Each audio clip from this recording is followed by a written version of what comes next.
with y'all. I don't know about you, but I'm more than ready to send Joe Biden back to his basement in Delaware where he belongs.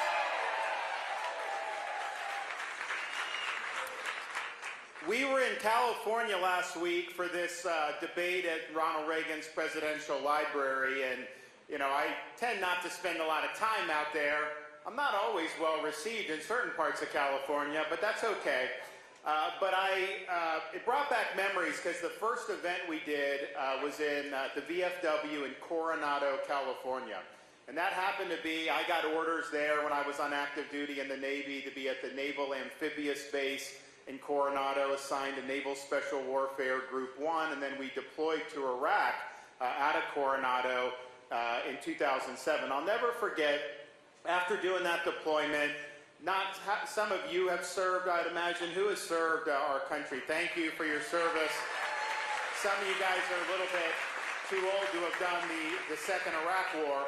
But Fallujah, Ramadi, Iraq, not the best places in the world. So you're there. But I'll never forget landing at Naval Air Station Coronado after that deployment. And look, I'm from Florida. Y'all are here in South Carolina. They're great states. We have something called humidity that they don't necessarily have in Coronado.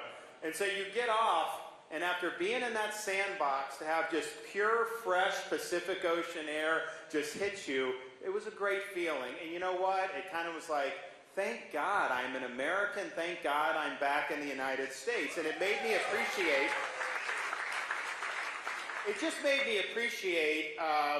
why I had served, what people have done before us to give us a free society.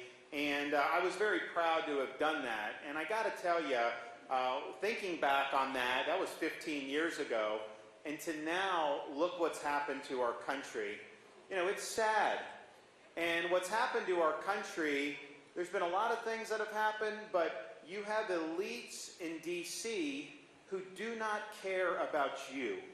That is the underlying problem. They borrow, they print, they spend money, and you pay for it in the form of higher prices at the grocery store, higher gas costs. Forget about affording a new home with interest rates are 8% for a 30-year fixed mortgage. So they have gotten away with doing this, and you are left to pay. An open border. It doesn't bother them. It bothers people in communities throughout this country, although you even have the governor of New York now saying you got to close the border. That's progress. They got mad at me in Florida when Florida shipped 50 illegals to Martha's Vineyard. They got mad about that.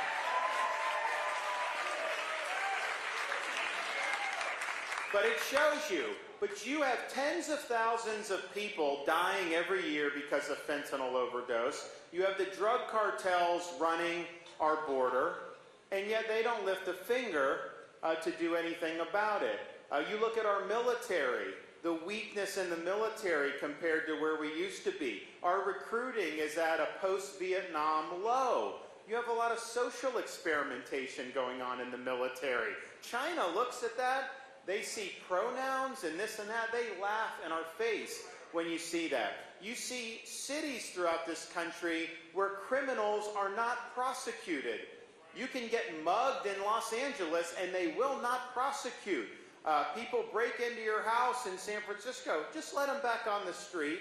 How is that acceptable in the United States of America? And of course, we had, starting in March of 2020, you had COVID lockdowns, restrictions, and they kept them in place in many parts of the country for a year and a half, when all you had to do is look at Florida and it showed you don't need to be doing all this stuff.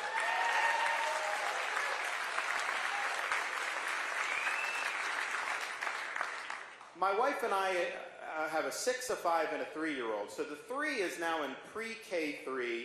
5 is in kindergarten, 6 is in first grade. So we're very sensitive about what parents are going through. But as a parent, now you have to worry about sending your kid to school. In parts of this country, they will try to jam transgenderism in kindergarten. You watch cartoons and they're trying to push an agenda on our kids. And that never used to happen when I was growing up. School was school. So you see that, and you have states that are trying to infringe upon the rights of parents to direct the education and upbringing of their kids. California's legislature recently passed a law that said a parent can lose custody of their kid if they don't help them transition their gender. Are you kidding me? So you see that. So you see all these things, but it's really a contempt that people in power have for the American people. And we have to change that. Because if we don't, we're going to lose this country. So what do we need? What we're lacking in this country is leadership. You need somebody that's going to lead.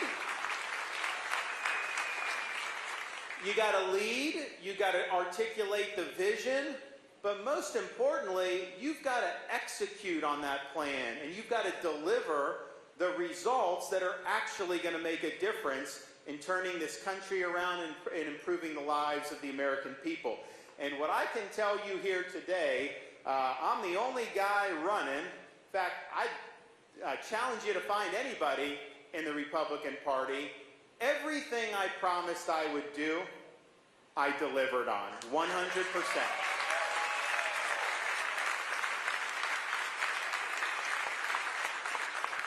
And I'll tick off a few. I said we cut taxes. We did biggest tax cuts in Florida history. We've run budget surpluses. We've actually paid down almost 25% of our state's total debt that had accumulated since statehood. Just in my administration, we've paid down. We have universal school choice that we enacted in Florida. We have a Parents' Bill of Rights.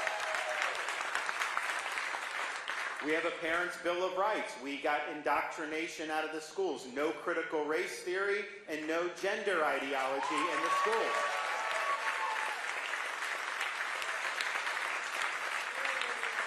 We've taken on illegal immigration by banning sanctuary cities. We've cracked down on human smuggling and sex trafficking. I've sent people to the southern border, and yes, we did visit Martha's Vineyard, and that has worked. So we put our money where our mouth is on that. We have stood up for the men and women of law enforcement and backed the blue who work hard to keep our communities safe. We don't defund the police, we fund the police. We give bonuses to police officers. In fact, some of these guys that get treated poorly in Chicago, Philadelphia, we recruit them to Florida. We give them a $5,000 signing bonus right at the top because we know it's important. We have just went into effect, the death penalty for pedophiles in Florida.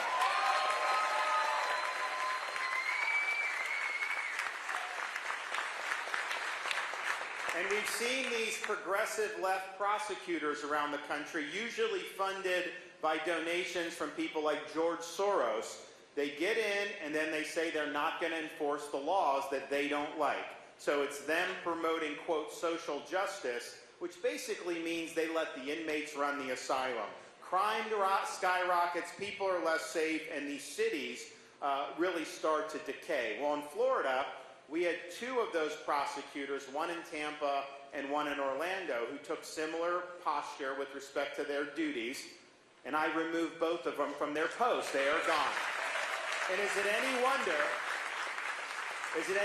that Florida's crime rate is at a 50-year low? And it is, and that's not happening in other parts of this country. So we've delivered on law and order. We've delivered on crime. We've delivered on reforming higher education. We're the only ones that are in this fight that I can see in the country. We always complain about universities and liberal indoctrination. Now in Florida, all tenured professors must undergo review every 5 years and can be let go for poor performance.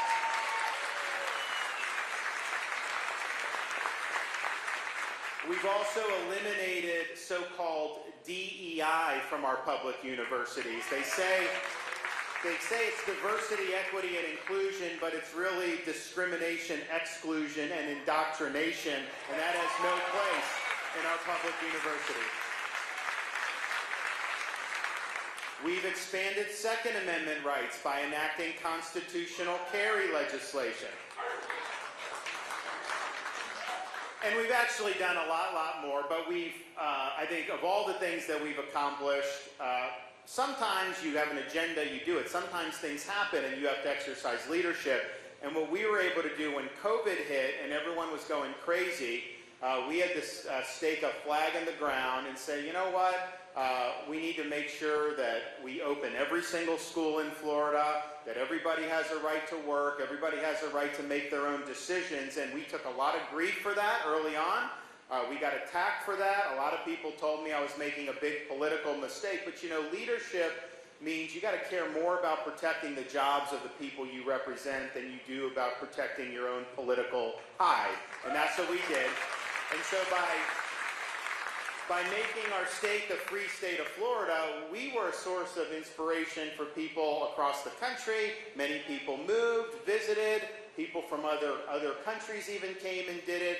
And if it wasn't for Florida really standing, you know, I think that this country would have gone into a perpetual lockdown for 2.5 years. And so we played a very important role in that. And you know what? The state's never done better as a result. So you got to lead, you got to do what's right, and that's what we've done. So all the things we promised we would do, we've delivered. And even, look, I mean, it's not even my promises. I'll do others. So on Sunday, Donald Trump was in Iowa, and he was talking about his famous 2016 promise, build the wall and have Mexico pay for it. And I was very supportive of that back then. I think we need a wall. I think it's a good policy. And what he said was, because it obviously didn't happen, he's like, look, he's like, you know, people say this, but there was never any mechanism that I could use, legal mechanism, to get Mexico to pay for the wall. I can't just ask them for money and demand they give me money. Now, that's not what he said in 2016, but that's what he said. And he's like, so, you know, you just can't do it. But here's the thing. That's wrong to say, because if you really believe that, you shouldn't have said it in 2016 in every campaign promise. But it's also not true. You can get Mexico to pay for the wall doing this. Not asking them to give you money. What you do is you impose fees on the remittances that people send back to Mexico from the United States. That's billions of dollars we can do to be able to do it. So not only do I keep my promises, I'm going to keep other people's promises. So I will have Mexico pay for the border wall, and we will get that done.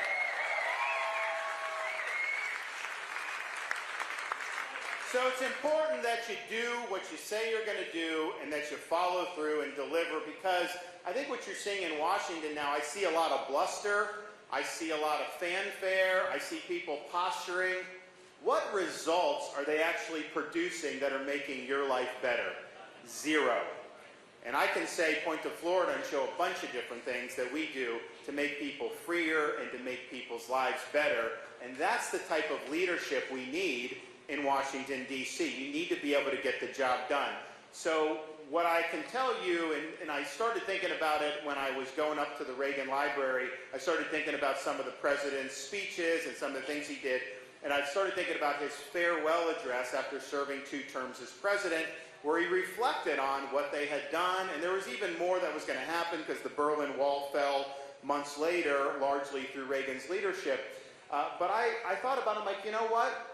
That's what I owe the people, to be able to tell them.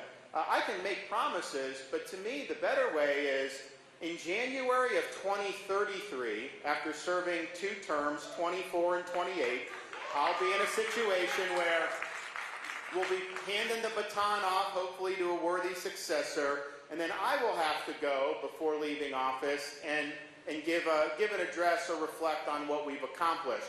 So thinking ahead those 8 years, I'm going to be able to tell you in January of 2033 that we restored the American dream in this country. You can get ahead again in America by working hard. Your dollar's going to be worth something. You'll have manageable interest rates. We're going to get rid of Bidenomics so that that's not crushing people. We will have secured not just energy independence, but we will be the dominant energy producer in the entire world, and you will be saving money on gas and utilities, and our country will be more secure as a result. We will also be able to say that we have restored the sovereignty of this country. You have a secure border. You no longer have fentanyl pouring into this country and poisoning our youth.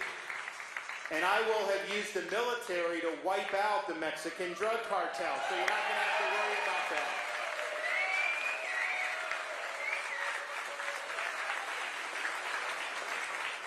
I will be able to tell you that America remains the world's leading superpower, that our military is strong and powerful, and that we will have successfully fended off the threat posed by the Chinese Communist Party. It will be an American century in the 21st century. We'll be able to say that schools in this country are educating our kids, not indoctrinating our kids. We'll be able to say the rights of parents are respected.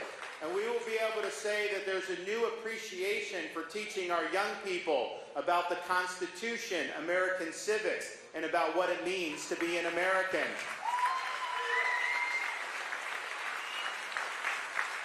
We'll be able to say that from coast to coast, whether you live in a red state or a blue city, criminals are going to be held responsible for their crimes, and they're going to be put in jail where they belong. And you have a right to live in safe communities and raise your kids and grandkids in peace and harmony. We will also be able to say that we have restored the Constitution of the United States to its rightful place in American society. That means you will have a limited government that works alongside us to be able to advance common objectives for the country, not an unaccountable bureaucracy that is weaponized against us. We will have held accountable the people responsible for COVID-19 mandates and restrictions and lockdowns. We will have cleaned out the CDC, the FDA, and the NIH. And you will be safe that that will never happen in this country ever again. We will clean out agencies like the FBI and the Department of Justice and the IRS.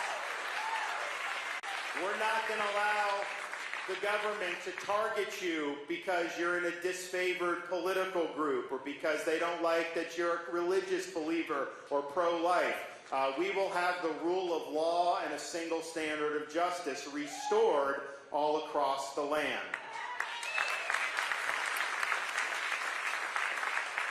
And there'll be more than what we can say, but if we're able to say those things, then yes, we will have restored what Reagan called the shining city on a hill. We will have left the city stronger, we will have left the city freer, and we will have been able to turn over to our kids and grandkids in America better than the one we found. And that will be a successful administration that we all can be proud of. So, I'm happy to take some questions, but before I do that, I just want to say part of my motivation for running is we have 6, 5, and 3-year-olds at home. I'm very concerned about leaving to them a country in worse shape than the country we inherited. That's not how Americans do. We'd be the first generation to allow that to happen. So that doesn't sit well with me. But I also understand we owe an obligation to people that have sacrificed in the past on our behalf. I would fly into Washington from time to time, and there was a route you can take going into Reagan Airport that took you flush parallel to the National Mall. And if you did that route and you looked out the left side of the plane, you saw really up-close sweeping views of the Lincoln Memorial, the Reflecting Pool, Washington Monument, the other memorials, and then perched on the hill in the not-too-distant yonder, the beautiful U.S. Capitol building. And you feel a sense of pride as an American because those are symbolic of the ideals that make our country unique. But what I figured out after doing that trip a few times, the best monuments to our country were not actually out the left side of the plane. Because if you looked out the other side of the plane, you looked over the Potomac River, you saw a series of small, nondescript monuments orderly arranged over the rolling hills of a place called Arlington National Cemetery.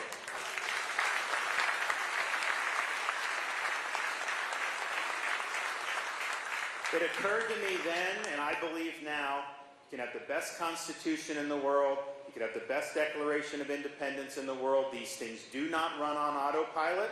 They require every generation of Americans to step up and defend freedom.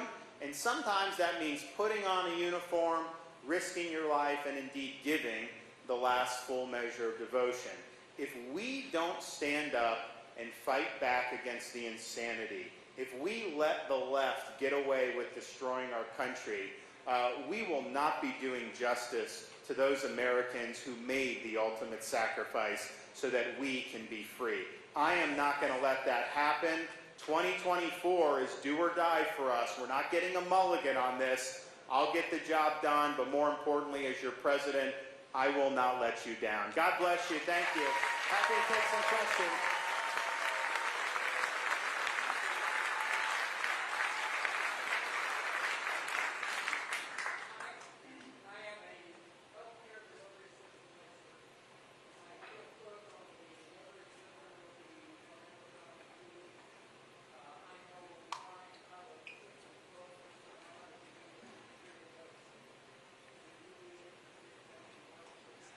Yes, sir. Give us the information. Can you give it to some of our folks? What's your name?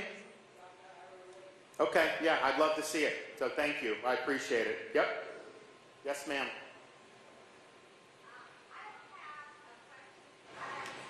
Okay.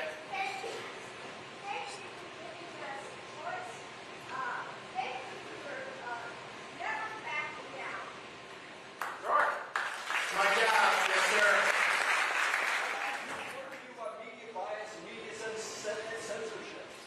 Questions about media bias and tech censorship. So it's interesting. 2021, so you remember 2020, you had Facebook, Google, they were censoring the Hunter Biden laptop story during the election. That was blatant censorship. There was no basis to do that. They did it because they thought they wanted to be a part of the election discourse. And that's basically an in-kind contribution. It was a huge abuse of power. So we said, look, there's people that are on these platforms, and if you have left-wing views, you say what you want. If you're conservative, you can get banned or suspended or all this stuff.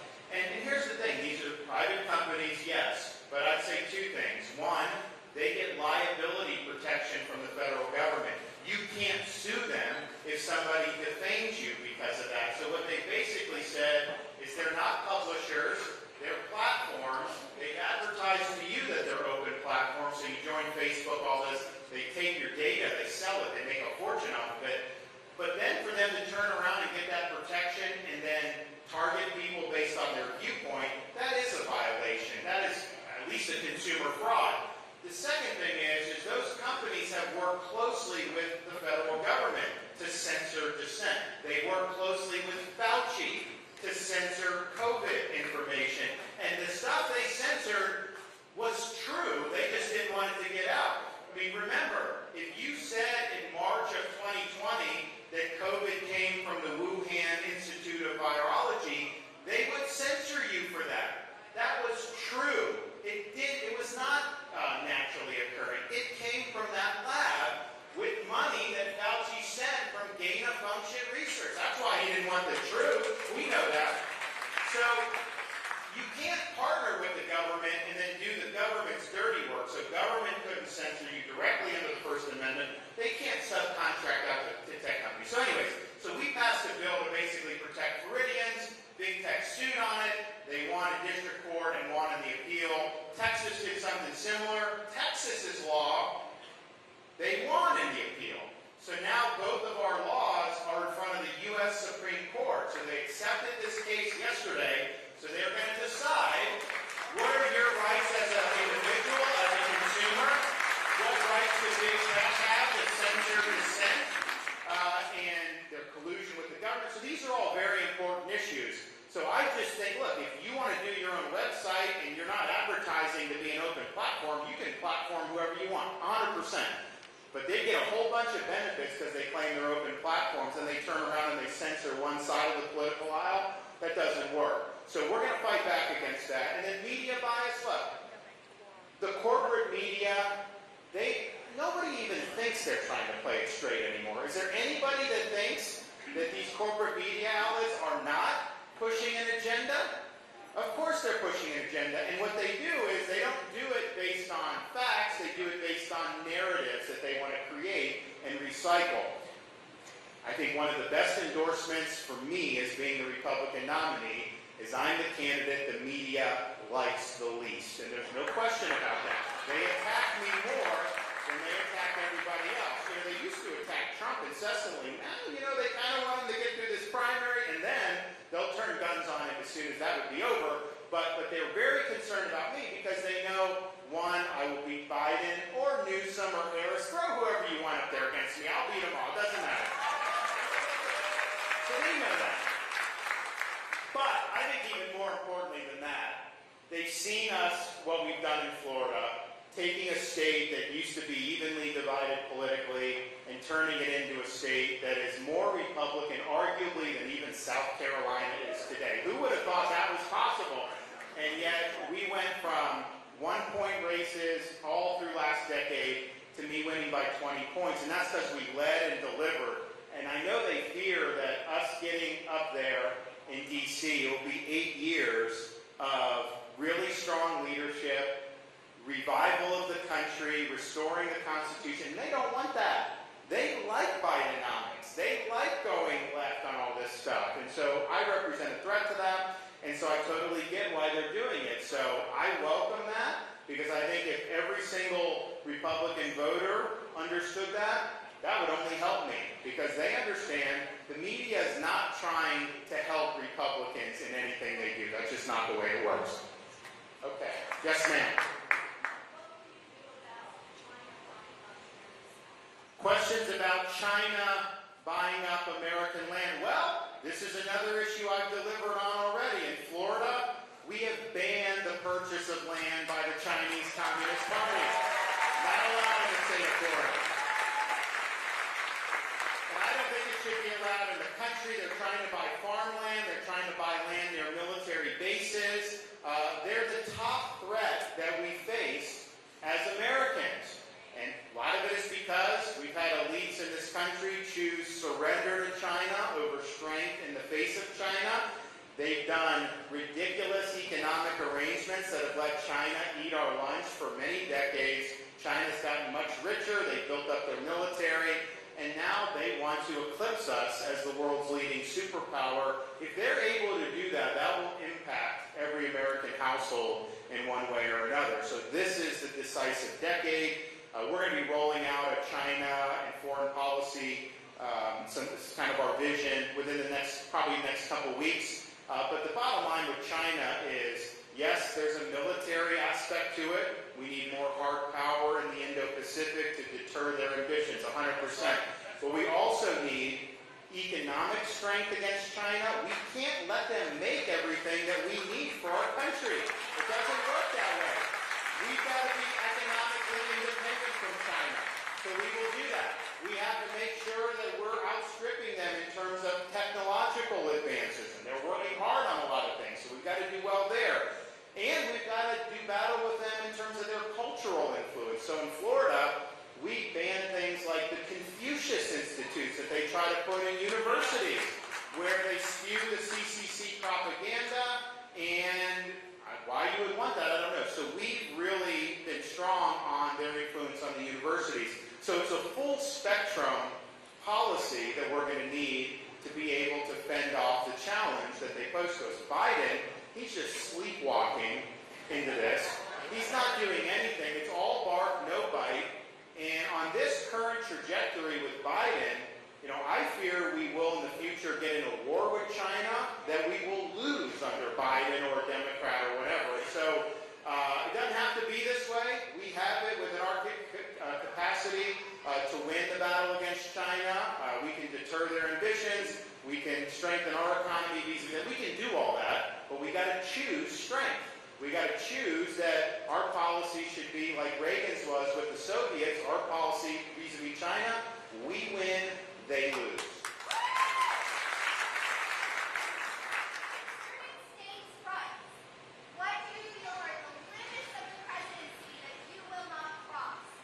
So the question rights and the limits of the presidency. So, to me, it's just, you look at the 10th Amendment. The federal government has limited and enumerated powers. Everything beyond that is reserved to the states or to the people. So you have to have an understanding that Congress is limited by the enumerated powers, and then the president is limited by the grant of authority in Article 2. Now, I think in the normal course of things, I think that Congress is more of a threat to federalism than the president, but I think that the bureaucracy's growth has happened under the executive branch, but really the executive branch hasn't even controlled it. It's a fourth branch of government at this point. It imposes its will on us rather than represent us, and so we need to take this administrative state and we need to deconstruct it, and we need to reconstitutionalize this government. And that's what I would do as president. Yes.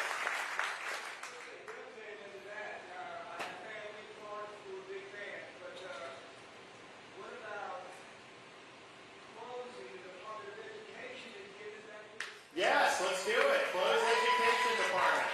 Yeah, no, the Department of Education, these guys all, say they'll do it. And so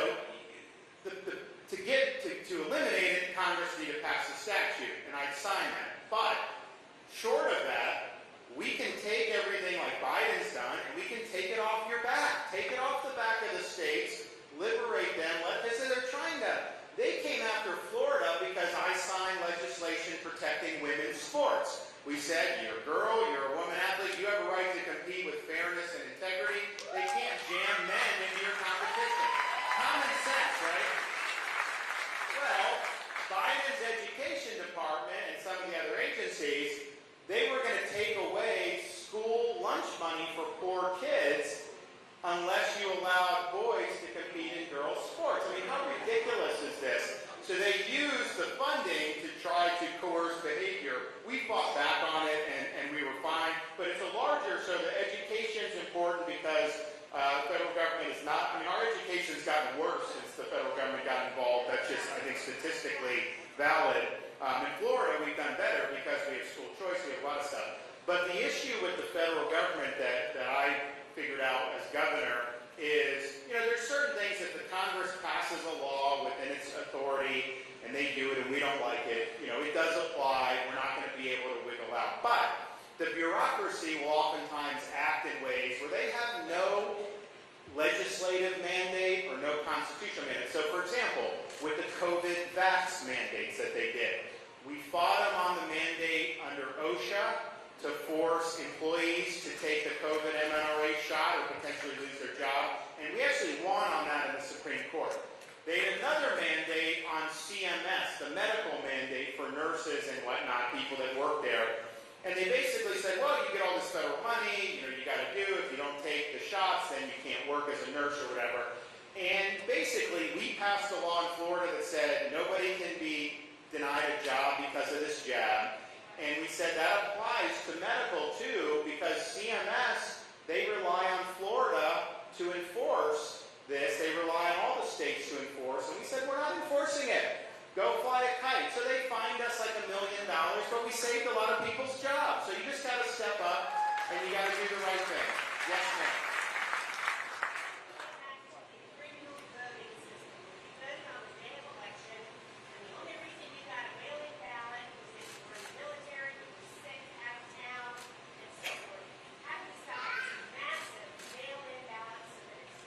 Yeah, so the question's about mail ballots, and so a couple things. So in Florida, we banned ballot harvesting in the state of Florida. We banned the use of sucker bucks in the state of Florida. We have universal voter ID. Even if you want an absentee ballot sent to you, you have to show ID to get the ballot, and then you have to show ID or prove ID for your ballot to be counted when you send it in.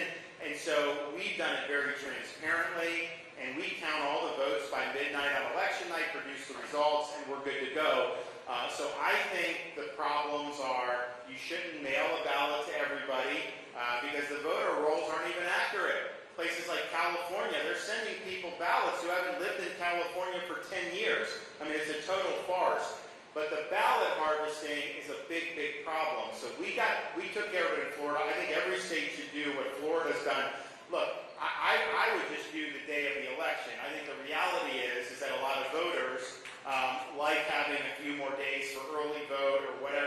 So how legislators work through that, they're going to have to figure that out. But I can tell you this, Florida does have early in-person voting. In my election, I think I won early in-person voting 2-1 over the Democrat, and then on election day, I think we won like 3-1 in terms of the voting. So my view is, whatever the rules are, we need to exploit those to win elections. So if a state allows ballot harvesting, as much as I disagree with that, you know what I'm going to do as your nominee? I'm going to have an organization dedicated to ballot harvesting in those jurisdictions. I'm not fighting with one hand tied behind my back. And you can do it. And we'll have other things to police what the Democrats will do. So we're going to be armed for this. What I don't want is Republicans to just whine about it. Do something about it. Not every election, not every state is going to run an election the way we think it should be run. So that's just the reality. Until you win the legislature, the governor in those states, it'll be hard to change.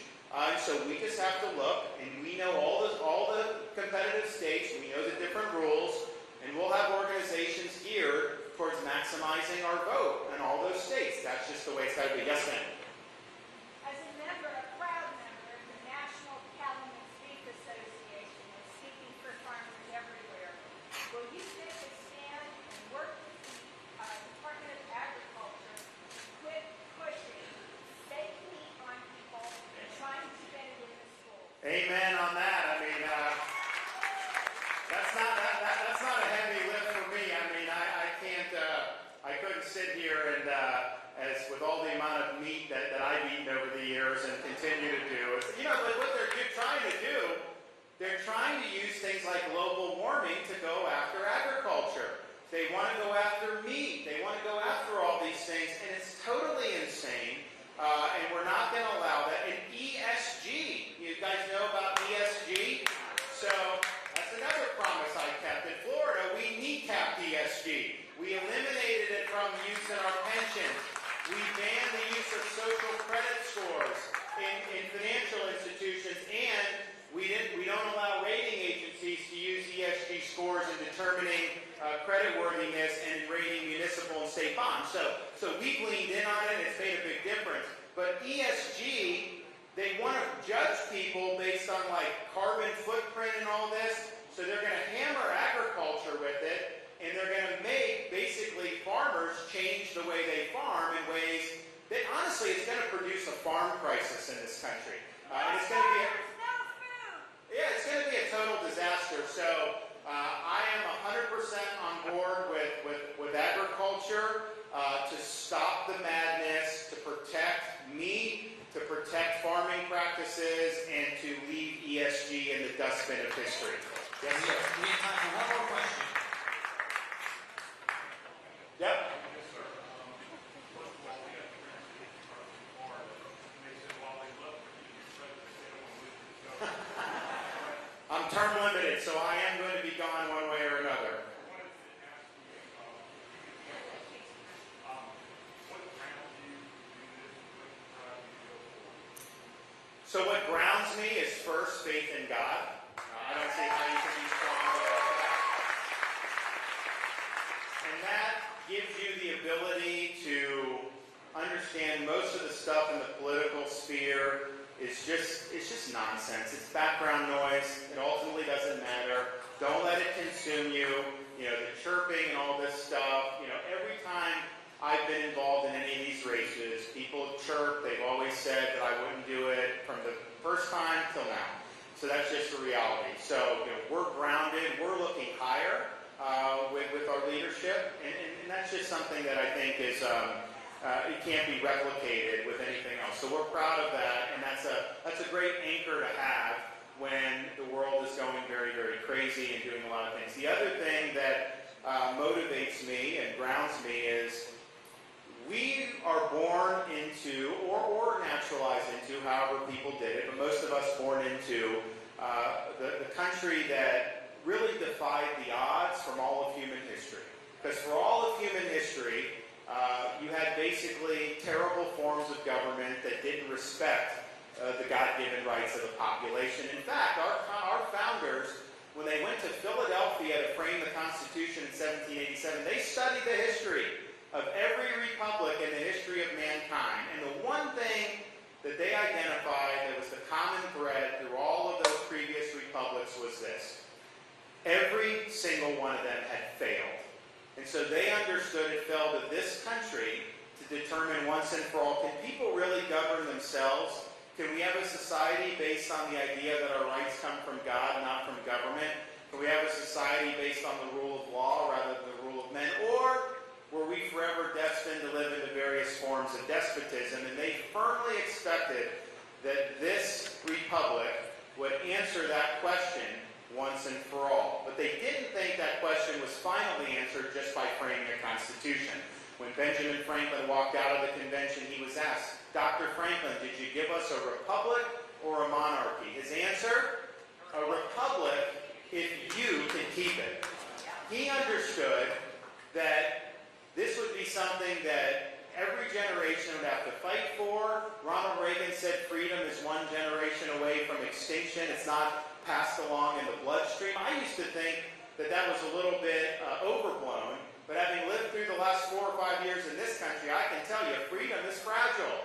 We know it's fragile, so we really have a responsibility. We're not just some other country. If we fail here, there's not going to be any other place to go.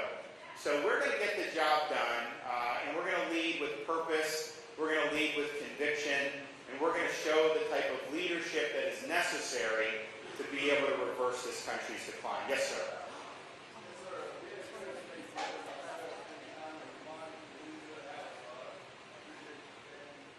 In all those places. Not exactly Club Med.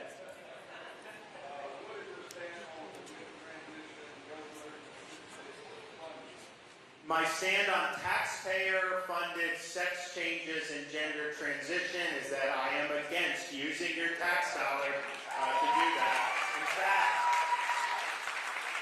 in Florida, we actually did no Medicaid funding for the sex change operations or any of the gender transitions. And then we did a flat prohibition on any hormone therapy or gender surgeries for minors. So that is banned in Florida. Yes, ma'am.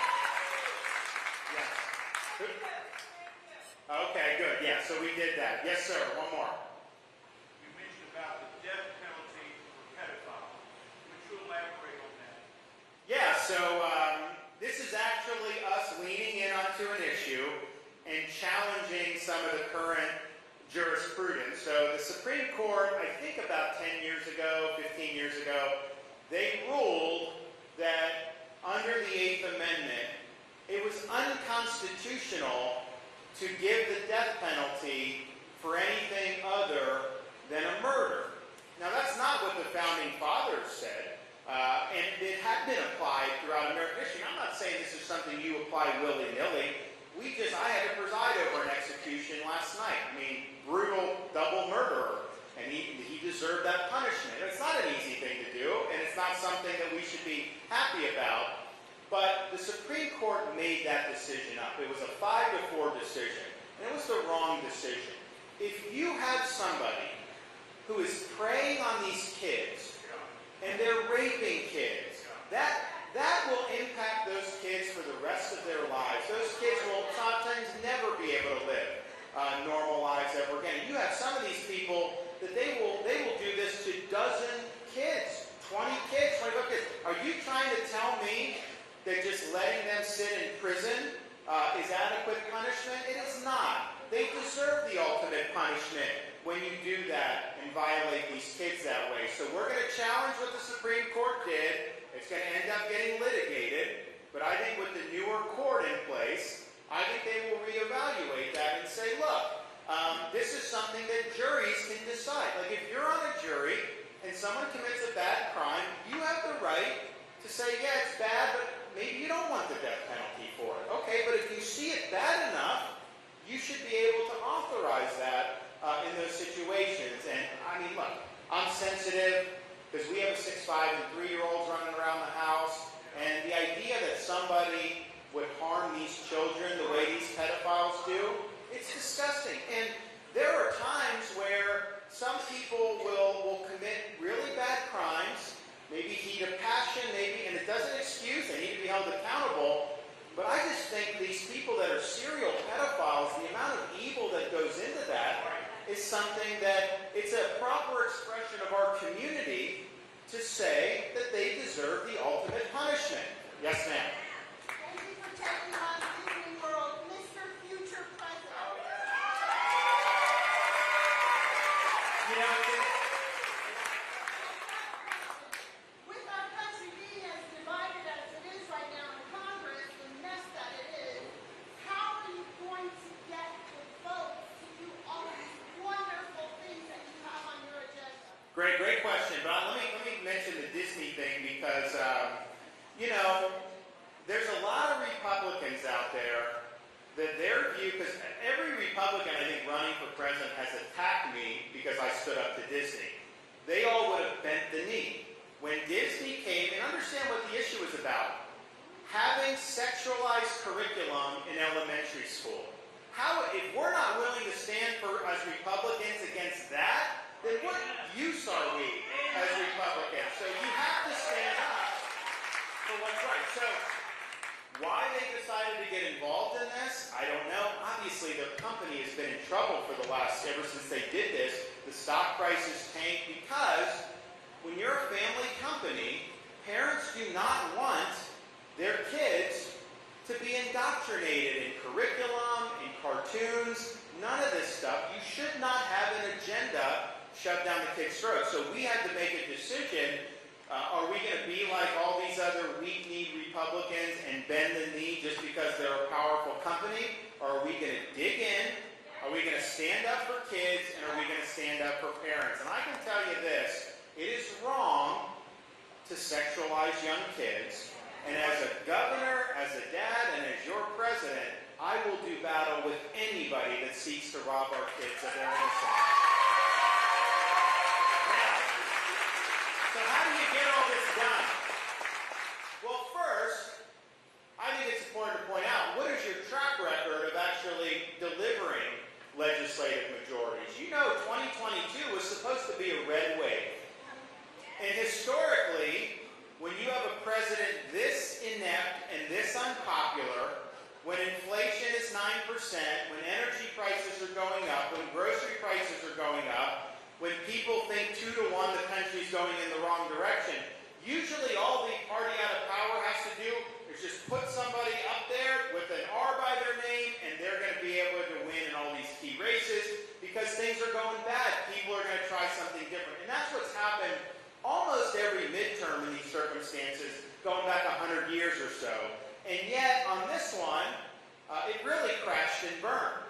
There were voters out there that believed Biden wasn't doing a good job, believed the country was going in the wrong direction, but they were more dissatisfied with some of the candidates we were running that they continued to vote for a Democrat knowing that that's why things were bad. And so that is not good. Now you notice the one place where we did sweep in people was Florida. We won supermajorities in the Florida legislature, and we picked up 4 U.S. congressmen that were Republicans just in the state of Florida. You wouldn't even have the majority if it wasn't for what Florida did. So New York added some in Florida. That was it.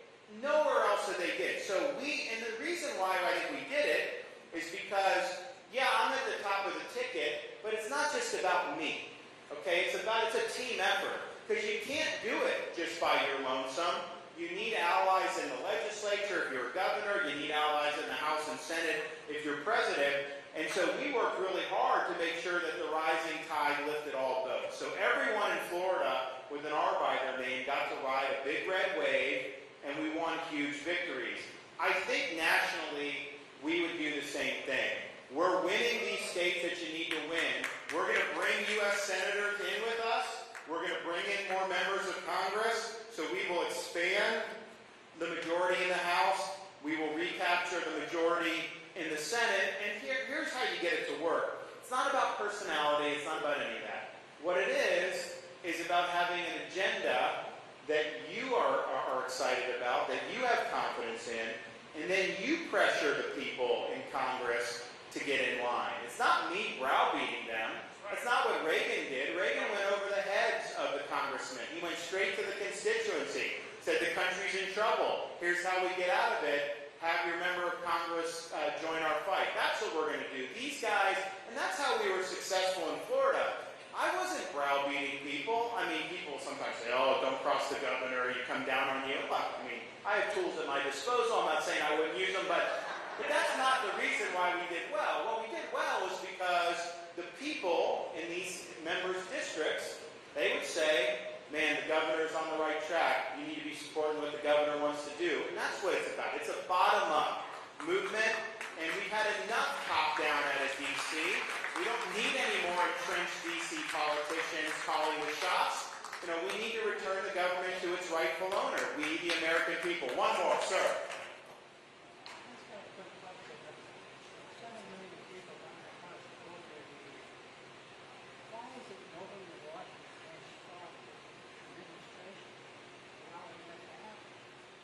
So the question's about the border. Why are people in Washington just have no interest? Because they don't care about you. That's why. They don't care about what is happening to this country. They are in power, and they are perfectly willing to let this country disintegrate because it doesn't affect them. Think about it. If you're the President of the United States, and you have a massive invasion across your southern border, put aside for a minute the drugs, the lawlessness, the criminal, just from a perspective of maintaining your country's territorial integrity. It's humiliating that this is happening to our country. It is absolutely humiliating, and so I can tell you for me, it will be a day one issue. We're going to declare it a national emergency on day one. We're going to send the military to the southern border. We're going to stop. We're going to remain in Mexico. We're going to stop all these insane policies that are enticing people to come. Yes, we will do the fee on the remittances, get billions of dollars, and we will build the wall with the payments that we get from those. But the most important thing we'll do that will change the trajectory of this and will ensure our territorial integrity is to lean in with lethal force against the Mexican drug cartels. That's what we've got to do. So, all right, one more.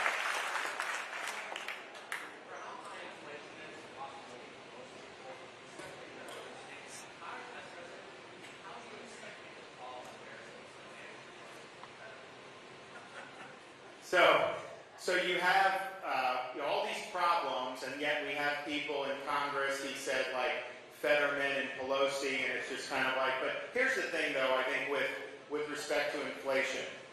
We have to understand where the source of this is, and it is, unfortunately, Democrats and Republicans in Washington that have caused this with the borrowing and spending and printing of money. It's the Federal Reserve, which has massively printed money, and now they're trying to rein it in, but basically they did a massive expansion of money. Of course you're going to get inflation. When we saw inflation, they said, it's transitory. Don't worry about it. So inflation got higher and higher. Now they're hiking interest rates to try to tamp down inflation, but the problem is the number one driver of inflation has been housing. You need to build more houses, not raise interest rates. So raising interest rates is not going to lower the prices, and it hasn't lowered the prices of the homes. People just can't, because they're locked into their previous home. You have the average price home from 2019, if you bought that, and then you're trying to do the average price home. Now, yeah, the price has gone up, but the mortgage payment with the interest rate difference is over twice as much on a monthly basis. How are you going to afford that? People are not going to move to change houses with rates like that unless they actually have to. So it's caused huge problems in the housing market, and inflation even went up. The growth went up for some of the indicators. Fuel is going up. Oil has gone up over the last couple months. You could, by the end of the year, you could have oil at $110, $120 a barrel. That's possible for that to happen. You're not going to have oil at $120 a barrel when I get in, because we're opening up all our energy exploration in this country. You know, you think about it. I did a thing. We launched our policy out in Midland, Texas, and look, I want to lower your gas prices, and we will do that. I want to lower utility costs, everything that goes in. I want to lower prices of goods because energy impacts every single thing you buy, and so we want to do all that. I think it's good for jobs. I think it's good for our industrial base. We're going to build pipelines. We're going to do a lot of good stuff that's going to make a difference for people. And these are high-paying jobs. It's good for the economy. But if you look at all that, the energy dominance that we're going to have, that's good for our national security. You want to weaken Russia and China and Iran? Use American energy. Produce more domestic energy. That's the best thing you can do. We can export natural gas so the cows come home all across the world and be totally fine. And you know the thing about it is, for people that are talking about, oh, well, there's emissions in this. Florida, we've had a massive reduction in carbon emissions. We've not done any mandates. Why? Because we use more natural gas than we used to with coal. So it's much cleaner. It's been relatively cheap for most of the years. It went up a little bit in recent years. But it's never done. We've never done better as a result. So having that all across the world, if it's a choice between that, our natural gas, or China building more coal plants, come on, it's not even close. But yet the left doesn't want to hear about that because it's an ideological agenda for them. They're trying to control the economy. They're trying to control behavior. And a lot of what they're doing is a pretext to be able to make that happen. Okay, one more. I'll do both of you too. Speak louder. Are you going to be the first president that submit a budget to Congress? Oh, no, we'll definitely submit a budget. I think other presidents have done it. I think the question is how much is your budget actually reflected in what Congress does? I don't think we've had a president that has had a budget. You got to work with Congress on that. But here's just kind of what is your baseline assumption about how the government spends money? And what bugs me about the people in Washington is they're like, well, this is just the way we do things around here, all that. I don't accept any of that. They increased spending from 2019 to the present in a lot of these agencies by 50%. Do you feel 50% better off? No, of course not. So you need to reset this much lower. You should have what they call zero-based budgeting. No agency is entitled to any money. You have to justify every year why that's what we do in Florida. And you've got to be willing, as president, you've got to be willing to take out your veto pen, and when they spend too much money, you've got to be willing to veto it and send it back to them. And we haven't had a president veto a spending bill in a long, long time, and I don't think since Ronald Reagan we've had anybody that's actually fought Congress on spending a lot of money. I mean, I think if you look, Trump's 4 years, I think, was a total of $7.8 trillion added to the national debt. To put that in context, it took this country about 215 years to rack up its first $7.8 trillion. So that's an enormous amount of debt. And he had Republican majorities for the first 2 years of the Congress. Biden has obviously spent a lot, and the Congress has done a lot as well. But it's definitely a bipartisan issue. I think ultimately we could come here, we could get the budget in better order and do that. The question is that going to stick for the long term? And my fear is you can go in as president, you can get the job done, but then the next Congress that comes in, the next president, they'll undo everything and they'll start spending. So how do we stop it? I think the way you stop it is two things. We need term limits for members of Congress. And we need a balanced budget amendment to the United States Constitution.